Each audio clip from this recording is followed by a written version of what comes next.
भाव अब है, हो सकता है और हो सकता क्या है ही, ये बात अभी हमारे जुबान पर तो आ जाएगी, पर अभी दिल से नहीं आएगी कि हमें भगवान के चरणों के अलावा कुछ चाहिए नहीं। हमें तो बहुत कुछ चाहिए। भगवान के सामने तो हम एकदम भिखमंगे बन जाते हैं, मंगतर बन जाते हैं। प्रभु भगवान को भी पता है कि नहीं, ये मंदिर में इसलिए श्री ठाकुर जी एकदम मूर्तिवत खड़े रहते हैं, जरा भी कोई इशारा नहीं करते, जरा हिलते नहीं, क्योंकि हिल गए और जरा इशारा कर दिया ना तो वह इंसान ठाकुर जी की मुकुट बांसुरी भी खींच करके ले जाए, उन तक को भी ना छोड़े भगवान के पास। भगवान के सामने 2 पुष्प फूल चढ़ाएगा। ठाकुर जी को पता है कि इसके पीछे कितनी बड़ी डिमांड है, इसलिए ठाकुर जी वो 2 फूल उठाते ही नहीं। अगर दिन के 20-25 फूल भी ठाकुर जी उठा लेना तो इतना इतना देना पड़ जाए कि ठाकुर जी को अपना वैकुंठ गिरवी रखना पड़ जाए। मतलब ऐसा होना नहीं, क्योंकि वो तो लक्ष्मीपति है, पर अभ्यास है हमारा। पर हम कहते भैया अब बाहर से नाटक के लिए ही मांगो, पर भगवान से यही मांगो।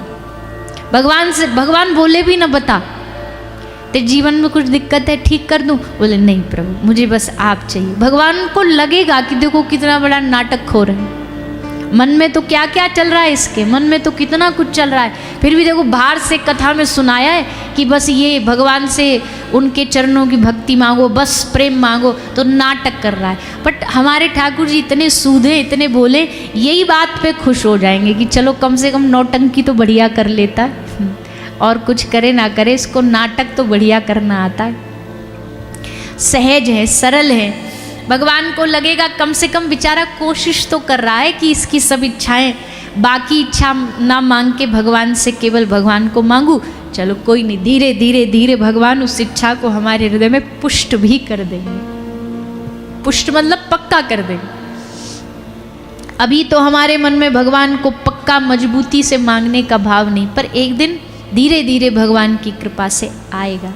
और भागवत जी सबसे ज़्यादा, सबसे अधिकतम हमें कुछ दे सकती है तो भगवत प्रेम ही दे सकती है। इसका उदाहरण श्री ध्रुव जी महाराज वन में गए थे तपस्या करने। घर से निकाल दिया गया, मासी ने, जो छोटी माँ थी, उसने कान पकड़ के पिता की गोदी में बैठने नहीं दिया। कथा आप सब जानते होंगे। तो घर से क्या सोच के निकले थे कि भगवान से जाके मांगेंगे भगवान हमको राजा बना दे, फिर देखते कौन सिंहासन पे बैठने से हमें रोकता है, फिर हम देखते। लेकिन जब भगवान की 5 महीना तप किया और भगवान से जब दर्शन करे तो भगवान ने कहा बेटा बता तुझे क्या चाहिए। तो कहा कि प्रभु मुझे केवल आपका सत्संग मिलता रहे, आपकी भक्ति मिलती रहे, ऐसी कृपा करो। ठाकुर जी बोले तू सोच के तो कुछ और आया था वहाँ से कि मुझे राज्य मिल जाए, गद्दी मिल जाए। बोले सोच के कुछ और आए, उससे क्या फर्क पड़ता है, हमने आपकी भक्ति करी, उससे हमारा हृदय परिवर्तन हो गया। अब हमें समझ आ गया कि आपसे बढ़कर कुछ भी नहीं है, इसलिए हमें राज्य नहीं, हमें आप चाहिए। ठाकुर जी ने कहा ठीक है, अब तुझे हम भी मिलेंगे और राज्य भी मिलेगा, दोनों मिलेंगे। क्योंकि हाथी के पाम में सबका पाम है। अगर ठाकुर जी मिल गए तो क्या फिर संसार का सुख नहीं मिलेगा, वो भी अपने आप मिल ही जाता है। तो भगवान ने ध्रुव जी को राजा बना दिया। श्री ध्रुव जी राजा बने और राजा बन करके उन्होंने कई सहस्त्र वर्षों तक इस पृथ्वी पर राजा बन करके राज्य को संभाला और अंत में भगवान की प्राप्ति की, भगवान के धाम गए। इस प्रकार भैया श्री ध्रुव जी की कथा सुनाई गई। आगे चरित्र बहुत सारे, इसलिए हम थोड़ा थोड़ा श्रवण करते हुए, कुछ कुछ प्रसंग सुनते हुए आगे बढ़ेंगे। श्री सुखदेव जी महाराज आगे के प्रसंग में कथा सुनाते हैं प्रियव्रत राजा की, जिनके वंश के हर एक वंशज की कथा सुनाई। उसी वंश में श्री भरत लाल जी हुए, जिनसे हमारे देश का नाम भारत पड़ा। ये ऋषभ देव भगवान के पुत्र भरत जी के नाम से हमारे देश का नाम भारत पड़ा। भरत जी भगवत भक्ति में बहुत जुड़ गए, इसलिए राज्य का मोह छूट गया और कुटिया बना करके वहाँ भजन करने लगे। पर जैसा हमने एक दिन पहले बताया था कि एक हिरन का मोह में फंसे तो हिरन उनको बनना पड़ा। भजन करते रहे जागृत अवस्था में, और फिर तीसरे जन्म में एक ब्राह्मण के घर जन्म लिया। पिताजी ने सोचा इसको खूब कर्मकांड सिखा देते हैं, क्योंकि कर्मकांड सीखेगा तभी पैसा कमाएगा, पैसा कमाएगा तभी इज्जत होगी। संसार में भैया जो धन कमाता उसी का तो सम्मान वाहवाही होती है संसार की नज़रों में। एक आदमी था, उसका नाम था धनीराम। नाम ही का धनीराम था, पैसा कुछ नहीं था उसके पास, तो कोई उसे पूछता नहीं था, कोई उसे भाव नहीं देता था। एक बार धीरे धीरे भगवान की कृपा से थोड़ा धनाढ्य हो गया, धनवान हो गया, सेठ बन गया। अब वो धनीराम से सेठ धनीराम हो गया। अब जैसे ही कोई उसे रास्ते में राह में मिलता तो सब हाथ जोड़ते, सेठ जी राम राम। तो सेठ जी कहते हाँ हाँ ठीक है, मैं बोल दूंगा। फिर कोई मिलता, बोले सेठ जी राम राम राधे श्याम, बोले ठीक है मैं पहुंचा दूंगा, मैं बोल दूंगा।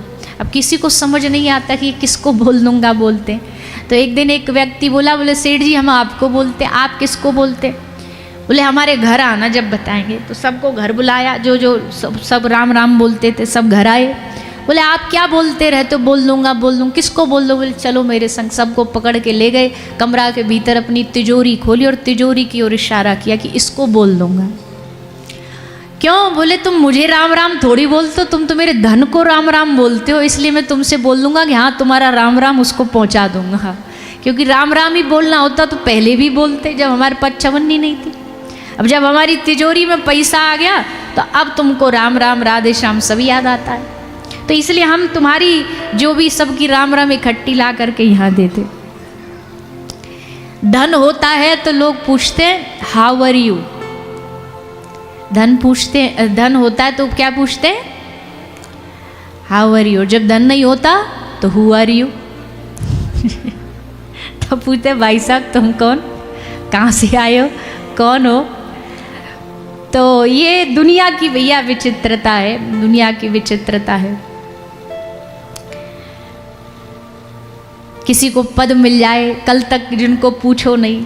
अब हमारा कोई मतलब नहीं है राजनीति में बोलने का, पर देखो अब जहाँ जीत हो जाए तो फिर वाहवाही हो जाती है। किसी को कुर्सी मिल गई तो सब जय हो करने लग जाते, और जो हार जाते हैं उनका मुंह लटक जाता है, क्योंकि उन्हें पता है अब तो कोई राम राम भी नहीं करेगा।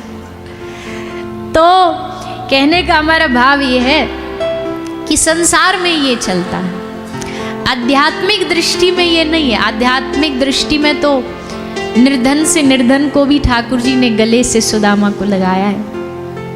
पर संसार में अगर सम्मान चाहिए तो संसार वालों को तो आपको दिखाना पड़ेगा कि आप बड़े धनवान हैं, आप बड़े उच्च श्रेष्ठ हैं। तो पिताजी ने सोचा कि इनको पढ़ाओ लिखाओ, कर्म कांड सिखाओ और कर्म कांडी बना करके कुछ धनोपार्जन कराओ। और आजकल एक विषय और हमें याद आता है कि आज पढ़ाई जो है ना, वो लोग इसलिए करते कि पढ़ाई के बाद कमाई का उनका ध्यान रहता है। इसकी वजह से उन्हें लगता है शिक्षा है। बच्चों को भी आजकल पढ़ाई इसलिए पढ़ाई जा रही है कि भैया ये फिर अच्छा कोई डिग्री विग्री लेके कहीं फ़ौरन बढ़िया नौकरी मिल जाए और खूब पैसा वैसा कमाए। पर असल में पढ़ाई का कमाई से लेना देना नहीं है। पढ़ाई का मतलब शिक्षित बनाना है। जब आप शिक्षित बन जाएंगे तो स्वाभाविक है आपको अनुभव हो जाएगा। अनुभव से फिर आप आगे चल करके अपने जीवन को अच्छा बना सकते हो। पर हमारा उल्टा है। हम शुरुआती बच्चे को इस भाव से कराते कि ये अब इससे क्या जा करके आगे कमाएगा, शिक्षा उसलिए देते। तो श्री भरत जी महाराज को पिता ने सोचा कर्म कांड कराएंगे, घर में पैसा लेकर के आएगा। पर भरत जी तो एकदम उल्टे निकले, ना पढ़ाई करी, ना उनकी स्थिति ऐसी थी, भक्ति में डूबे भये। उनको लगा कि फिर इसी नौकरी चाकरी में लग जाएंगे और ये तीसरा वाला जन्म भी हमारा व्यर्थ चला जाएगा। तीसरा जन्म व्यर्थ नहीं जाना चाहिए, इसका उपयोग करना है हमें। तो तीसरे जन्म में जा करके ब्राह्मण कुल में जन्म लेकर के श्री भरत जी महाराज ने खूब भजन किया, खूब भजन किया। कई उनके सुंदर सुंदर प्रसंग हैं। राजा रहुगण को उपदेश दिया। राजा रहुगण के भीतर खूब अभिमान बढ़ गया था सत्संग सुनने का। सुनने का भी एक अभिमान होता है, भजन करने का भी एक अभिमान आ जाता है। तो वो अभिमान आने के कारण श्री भरत जी ने राजा रहुगुण को कहा कि तुम कैसा सत्संग सुनते हो। अगर तुम्हारे भीतर अभी भी ये आ रहा है कि मैंने कथा श्रवण करी, मैंने कथा सुनाई, मैंने कथा कराई, तो इसका मतलब है कि तुमने उस सब सारे के सारे फल को मिटा दिया, खत्म कर दिया। पर भैया क्या करें, मानव बुद्धि है, आ ही जाता है। संसार में देखो सब लोग दूसरे बुरे कामों में लगे, हम देखो कितने बढ़िया हैं, हम देखो भक्त हैं, कथा सुन रहे, तिलक लगाते, कंठी धारण करती। हमारे भीतर अपने गुण का अभिमान आ जाता, गुण का भीतर मैं आ जाता। और किसी ने सच ही कहा, पहले युग में दानवों के, राक्षसों के बड़े बड़े नाम होते थे। सतयुग में राक्षस हुआ जिसका नाम था हिरण्यकश्यपु, हिरण्याक्ष, 4 अक्षर का नाम हिरण्याक्ष। फिर त्रेता आया, त्रेता में दैत्यों का नाम के अक्षर थोड़ा कम हो गए, अब 3 अक्षर का बचा, रावण। फिर द्वापर युग आ गया, फिर और 1 अक्षर कम हो गया,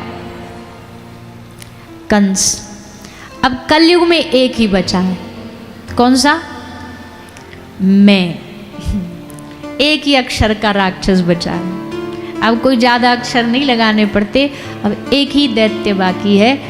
तो अच्छा हम करें, भजन करें, बहुत अच्छी बात है, ये तो भगवान की बड़ी कृपा है। और हमेशा यही सोचे कि हमसे भजन होता नहीं है, हमसे भगवान की भक्ति होती नहीं। ये कोई भक्ति है जितनी हम करते हैं, ये कोई माला है जितनी हम करते हैं, ये कोई सत्संग है जितना हम सुनते हैं।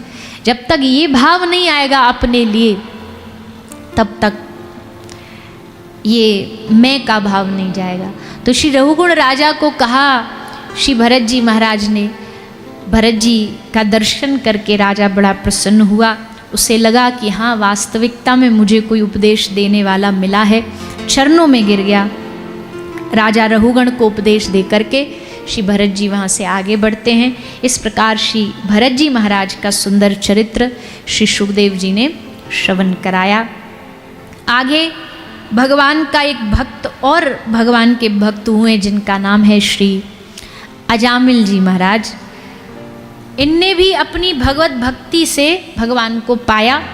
यद्यपि इनके जीवन में एक घटना घटी जिसके कारण इनको एक वैश्या का संग मिला, और वैश्या का संग करके मदिरा, झूठ बोलना, शिकार करना, पशु पक्षी को मारना, ये सब दुर्गुण श्री अजामिल महाराज अपने जीवन में करने लगे। लेकिन फिर इनके जीवन में कुछ संतों का आना हुआ और संतों ने कृपा करके इनके जीवन को बदला। कैसे बदला? संतों ने इनको उपदेश दिया कि भैया तुम्हारी बहू पत्नी गर्भवती है, तो इसका बालक हो जब, तो हमारी इच्छा है कि तुम कोई आध्यात्मिक नाम रखना, कोई भगवदीय नाम रखना। तो क्या नाम रखवाया? नारायण नाम रखवाया, ताकि नारायण नाम की स्मृति किसी न किसी रूप में होती रहे। तो ये कथा सबको पता है ना, इसका उद्देश्य भी पता है कि क्यों नाम रखाया गया। पर जब अपने बालकों के नाम रखने की बारी आती है, तब क्या रखते हैं? कई बार तो हमको 6-6 बार बच्चों से नाम पूछना पड़ता है कि वो ऐसे अंग्रेज़ी नाम रखेंगे, बड़े स्टाइलिश नाम रखेंगे कि वो समझ में ही नहीं आता कि ये बोल क्या रहे। तो भैया मॉडर्न बनो, हम मना नहीं कर रहे हैं, पर कम से कम बालकों के नाम तो ऐसे रखो जो नाम देख करके लगे भाई सनातन धर्म का बच्चा है। और नाम देख करके ऐसे लगता पता नहीं कौन से ग्रह से आया है, कौन से एलियन का बच्चा है, कुछ भी नाम धर देते। पहले नाम पंडितों से पूछते थे, घर में नामकरण संस्कार होता था, उनसे पूछते थे, बोले पंडित जी नाम बताओ। आजकल गूगल बाबा से पूछते हैं। अच्छा, गूगल से भी आगे निकल गए, एक नया ट्रेंड चालू हो गया, उसमें ना तो नाम ढूंढते हैं उसमें माता और पिता का आधा आधा नाम चिपका देते हैं। मतलब शुरू के 2 अल्फ़ाबेट पिताजी के और 2 अल्फ़ाबेट माता जी के, फिर वो खिचड़ी बन के निकलती है। अच्छा, उनको मतलब नहीं है कोई उनसे ये बच्चे से ही पूछ ले, बेटा तुम्हारे नाम का अर्थ बताओ, तो सर खुजाएगा, बोले अर्थ ही नहीं है इसका कोई। बिना अर्थ जाने तो नाम नहीं रखना चाहिए कभी, क्योंकि यथा नाम तथा गुण, नाम के धीरे धीरे संस्कार उसमें आते हैं। इसलिए पहले नाम जो भी आप रखो उसका अर्थ अच्छा होना चाहिए, और दूसरा कोई भगवत नाम पर हो तो आनंद ही आनंद है। कम से कम चिंटू पिंटू बुलाने से बढ़िया उनका ठाकुर जी का नाम लोगे तो मुख से भगवान का नाम निकलेगा, उनकी स्मृति आएगी। भगवान बोलेंगे ऐसे तो तू लेता नहीं बेटा, चल ऐसे ही ले ले। कम से कम अपने पोता पोती को बुलाने में ही तुझे हमारी याद आ जाए तो ही बेहतर है। तो अच्छे अच्छे नाम रखो, ठाकुर जी के बढ़िया बढ़िया नाम सर्च करो, विष्णु सहस्त्र नाम पढ़ो, गोपाल सहस्त्र नाम पढ़ो, श्री किशोरी जी के नाम पढ़ो, उनकी सखियों के नाम पढ़ो। उन नामों को आप अपने बालकों के घर में नाम रखो। खैर यहाँ बहुत सारे लोग तो अब उस स्टेज से ऊपर निकल गए, बच्चों का नाम रखना तो बहुत पहले ही हो गया, पर अब उनके बच्चे आएंगे, पोता पोती आएंगे, तो प्रयास करो कि बच्चों के नाम भगवत नाम पर रखें। तो अजामिल ने अपने पुत्र का नाम संतों की आज्ञा पा करके नारायण रखा, और नारायण नाम ने इसका पूरे जीवन का व्यवहार, जीवन का पूरा एंगल बदल दिया। जहाँ इसके जीवन में खूब पाप थे, खूब जीवन में इसने बुराइयां करी, पर आज भगवान की ऐसे नाम, भगवान की इस पर कृपा हुई कि नाम लेते लेते लेते इस अजामिल का भगवान ने उद्धार कर दिया, कल्याण कर दिया। इस प्रकार अजामिल की कथा सुनाते हुए आगे श्री सुखदेव जी ने भगवान के परम भक्त, यद्यपि वो दैत्य था, राक्षस योनि में उसका जन्म हुआ था, पर उसने भगवान की महिमा को समझते हुए बहुत सुंदर भगवान की स्तुति करी। वृत्तासुर की चरित्र, वृत्तासुर की कथा सुनाई गई, और 7वें स्कंद में भगवान के परम भक्त प्रहलाद जी महाराज का चरित्र सुनाया गया। प्रहलाद जी की कथा इसलिए श्रवण कराई गई क्योंकि जैसा हमने कहा, प्रहलाद जी का मतलब है विश्वास, प्रहलाद जी का मतलब है शरणागति, समर्पण। तो प्रहलाद जी के जीवन की घटना, प्रहलाद जी के जीवन में खूब सारी विपत्तियां आई, पिताजी ने खूब जीवन में कष्ट दिए, खूब परेशानियां दी, लेकिन भगवत समर्पित होकर के एकमात्र ठाकुर जी का आश्रय लेकर के प्रहलाद जी ने भगवान को प्राप्त कर लिया। क्योंकि सामने कितना भी बड़ा संकट आया हुआ हो, पर ठाकुर जी अगर हमारे आश्रय हैं तो सब संकट सहज में पूरे हो जाते हैं। इसलिए भगवान से प्रार्थना करना चाहिए। क्या प्रार्थना करना चाहिए? मैंने जब से तुम्हारा नाम लिया, इस जग ने बहुत इल्ज़ाम दिया। मतलब भक्ति के रास्ते पर इतना तो पक्का है कि इल्ज़ाम तो बहुत लगते हैं। इल्ज़ाम मतलब भगवान की भक्ति के रास्ते पर खूब सारी अपमान, गालियाँ, अपशब्द, ये सब सुनने को तो भक्त को मिलता ही मिलता है, पर भक्त उन सब चीज़ों को अनसुना कर देता है। अच्छा, भक्त क्या समाज दुनिया अपराध करे, भक्त जवाब नहीं देता, वो शांत बैठा रहता, पर ठाकुर जी शांत नहीं बैठते। उसके अपराध का बदला भगवान कहते हैं, सुन सुरेश रघुनाथ सुभाऊ, निज अपराध रिसई नहीं काऊ, पर जो अपराध भगत कर करही, राम रोष पावक सो जरही। जो भगवान के भक्त का अपराध करता है ना, ठाकुर जी उसको नहीं छोड़ते। उसके लिए तो विकराल नरसिंह बन करके आ जाएंगे। उसके लिए जब भगवत रसिक देव जी ने लिखा है कि लात हनी भृगु हृदय में हरि कीनो सम्मान, पर अम्बरीश अपराध ते भगवत मुदे कान। श्री भृगु ऋषि एक बार वैकुंठ गए। भगवान वैकुंठपति शेषनाग पे विराजे थे। पता नहीं क्या सूझी उनको, हैं तो भगवान के भक्ति, पर आज या तो कुछ लीला कह लो। श्री भृगु ऋषि गए और सीधा एकदम डायरेक्ट जाकर के सोए शेषनाग पर शयन करे हुए भगवान के वक्ष पर, छाती पर जाके सीधा एक लात मारी। सब ने कहा ये तो गए, इनने बड़े दुनिया में श्राप दिए दुनिया को, और आज ये भगवान की आँख के क्रोध से ही जल के भस्म हो जाएंगे। किंतु भगवान नारायण उठे और उठकर के उनने भृगु ऋषि के पांव पकड़ लिए। हे भगवत महापुरुष, मुझसे क्या अपराध हो गया कि आप मुझ पे इतने क्रोधित हुए? जरूर मैंने कुछ गलती करी है, जरूर मुझसे कोई अपराध हुआ नहीं, तो आप जैसा महापुरुष बिना किसी कारण के आकर के मुझे मारे, ऐसा संभव नहीं है। मैं आपकी क्षमा मांगता हूँ प्रभु, मुझे क्षमा कर। पांव पकड़ लिए भृगु ऋषि के भगवान ने। पर वही भृगु ऋषि ने जब अम्बरीश महाराज का अपमान किया तो सुदर्शन चक्र पीछे छोड़ दिया। बोले इसको पूरे चहु और ब्रह्मांड में घुमा डालो पर छोड़ न देना, बख्श न देना इसको, इसने हमारे भक्त का अपमान किया है। भृगु ऋषि सारी दुनिया में जान बचाते हुए पीछे पीछे सुदर्शन वगैरह भगवान नारायण की शरण तक भी पहुंचे। प्रभु बचा लो मुझे, ये मार डालेगा सुदर्शन, मुझे इसे रोक लो। ठाकुर जी बोले हमारे कंट्रोल में नहीं है, हमारे बस की नहीं है। तो फिर कौन बचाएगा? जिसका तुमने अपराध किया उस भक्त की शरण में जाओ, वो क्षमादान देगा, तब तुम्हारी रक्षा हो। तो भैया दुनिया में ठाकुर जी सब क्षमा कर सकते, पर भक्त का, अपने निज जन का, वैष्णव का अपराध नहीं। इसलिए हम आप सबसे प्रार्थना करते हैं, आप किसी भक्त संत का सम्मान नहीं कर सकते, कोई बात नहीं, मत करो, घर बैठे रहो। कोई साधु आपके सम्मान का भूखा भी नहीं है, पर कम से कम इतना तो ठान लो कि किसी का अपमान नहीं करना। सम्मान न बने चलेगा, अपमान नहीं करना। और अपमान क्या है?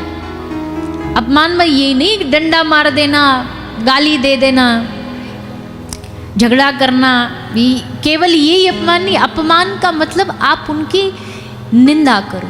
आप यहाँ बैठे बैठे भी किसी ब्रज के साधु की बुराई करो, अरे ये तो फलाने बस ऐसे ही हैं, सब ढोंगी हैं। अच्छा इतना भी बोल दोगे ना, ये सब बाबा जी ये सब ढोंगी हैं, हो गया वैष्णव अपराध, हो गया संत अपराध। और मुझे लगता है ये अपराध से तो आजकल बहुत कम ही लोग बचते हैं, क्योंकि सबकी जुबान पे यही चढ़ा रहता है, आजकल तो किसी का भरोसा नहीं, आजकल तो सब साधु ऐसे, आजकल तो वैसे। ऐसा नहीं कहना चाहिए, कभी गलती से बात ना बोलो। कोई एक विशेष व्यक्ति से आपका कोई अनुभव खराब हुआ हो सकता है, रावण भी साधु का वेश बना के आया था, हो सकता है आपका अनुभव किसी एक विशेष व्यक्ति से बुरा रहा हो, पर इसका अर्थ ये नहीं कि आप पूरे संत समाज को बोल दो। ये पूरे संत समाज पर बोलने का अधिकार नहीं है हमारा, ये धब्बा है और ये अपराध है। इस अपराध को नहीं ठाकुर जी माफ करेंगे। अगर आपने बोल दिया कि सब संत ऐसे ही होते हैं, झूठे होते हैं, नकली होते हैं, ना, इस अपराध से बचो। किसी का मजाक उड़ा देना ये भी अपराध है। कोई जैसे तैसे भक्ति के मार्ग पर चला, चंदन कंठी लगाया, उसका मजाक उड़ा दिया, ये भी अपराध है, इससे भी बचो। जो जैसा कर रहा है उसको वैसा करने दो, आप बुरा बोल के, निंदा करके। अच्छा देखो, हमने एक बात बोली थी अभी कुछ देर पहले कि आप बंद कमरे में भी भगवान की स्तुति करते हो ना, तो भगवान को वो सुनाई देती है। ऐसा नहीं, ये मत समझना चीटी के पग नूपुर बाजे तो भी साहिब सुनता, पर ये तो आप सबको पता ही है। पर इसके दूसरा पार्ट हम सोचना भूल जाते हैं कि अगर भगवान हमारी प्रशंसा स्तुति सुनता है, तो बंद कमरे में जो हम बुराइयां करते हैं ना, वो भी ठाकुर जी पूरी सुनता है। वो भी भगवान को सब पता, बंद कमरे में जो बुराइयों पे बुराइयां तुम करे जाते हो ना, वो भी ठाकुर जी देख रहे हैं। इसकी बुराई, उसकी बुराई, ऐसा वैसा, वो भी भगवान देख रहे हैं 24 घंटे क्या कर रहे हो। इसलिए उससे बचें।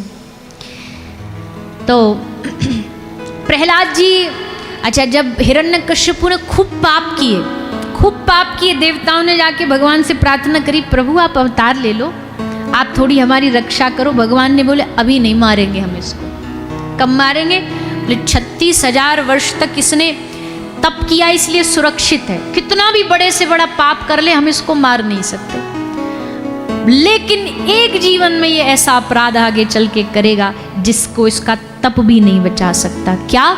ये भक्त प्रहलाद से द्वेष करेगा, इसको कष्ट देगा और फिर हम आकर के इसका उद्धार करेंगे। तो इतने पाप किए इसने, भगवान ने टालते गए। फिर इसके घर में भक्त प्रहलाद जी का जन्म हुआ। प्रहलाद जी ठाकुर जी के प्रिय भक्त हैं, प्रिय भक्तों में से एक, लाडले भक्त हैं। 12 भक्तों में प्रहलाद जी आते हैं। प्रहलाद जी लाडले इसलिए हैं क्योंकि भैया देखो, कष्ट पड़ने पर तो हम तुरंत भगवान की भक्ति छोड़ देंगे। कोई हमसे कहे एक तरफ प्लेट में भोजन मिलेगा, या तो भोजन छोड़ो या भजन छोड़ो, तो हम क्या छोड़ेंगे? भोजन नहीं मिलेगा, उसके लिए भजन छोड़ना पड़ेगा। अरे हम तो बिना ये लालच दिए ही भजन छोड़ देते, भोजन का लालच मिल जाए तो तुरंत छोड़ देंगे। हम तो बिना किसी लालच के ही छोड़े बैठे, कोई लालच मिल जाए फिर तो पूछो ही ना। दोहा भी है ना, भूखे भजन न हो गोपाला, ले लो अपनी कंठी माला। उतार के धर देंगे। बोले ठाकुर जी पहले पेट पूजा फिर काम दूजा। पर भगवान का भक्त, प्रहलाद जैसा भक्त क्यों ना भगवान का लाडला बने। पिता ने कहा तुझे हम कारागार में डाल रहे हैं, भोजन नहीं मिलेगा, भजन छोड़ दे। प्रहलाद जी ने कहा भजन कोई छोड़ने वाली चीज़ है? कोई कह दे तुमसे सांस लेना छोड़ दो, छोड़ दोगे? क्या जीवन जीना छोड़ दोगे? नहीं छोड़ते। तो फिर भगवान की स्मृति भला मैं क्यों छोड़ूं? ये परम लाभ है, भगवान की स्मृति परम लाभ है। खूब समझाया हिरण्यकश्यपु ने, पर प्रहलाद जी की जो पढ़ाई है वो ये नहीं समझ सकता, और हिरण्यकश्यपु की बात प्रहलाद जी को समझ ना आती। ऐसे करते करते भैया खूब कष्ट दिए प्रहलाद जी को। प्रहलाद जी सहते रहे, हंसते हुए, मुस्कुराते हुए, और फिर अंत में जाकर के भगवान ने नरसिंह रूप धारण करके प्रहलाद जी की रक्षा करने के लिए ठाकुर जी पधारे।